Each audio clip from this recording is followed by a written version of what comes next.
Okay, so I want to talk to you about pricing because I think you're going to be pretty surprised by just how affordable ChillSIM are, and I've spent a fair bit of time comparing them against Airalo, Nomad, and Saily, and across popular destinations, including the UK, Japan, the USA, Thailand, and Europe. And just a quick note before we get into the numbers, ChillSIM prices its plans in euros, so I've converted everything into US dollars to make the comparison fair and consistent. And for a 1GB 7-day plan, which I think is probably the minimum most people will consider for a shorter trip, ChillSIM comes out as the cheapest in every market I looked at.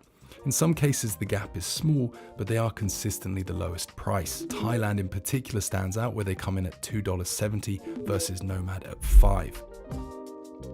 For a 10GB 30-day plan, ChillSIM is still extremely competitive, although Nomad deserves a shout out, especially in the USA and Thailand. So I wouldn't say ChillSIM completely dominates this category, but overall they are still one of the most affordable options and usually the cheapest. And then there's Europe, which for me is the most striking number in this entire comparison. They charge $15 for 10GB. I do think it's important to mention that ChillSIM's Europe plan covers 36 countries, whereas Airalo covers 42.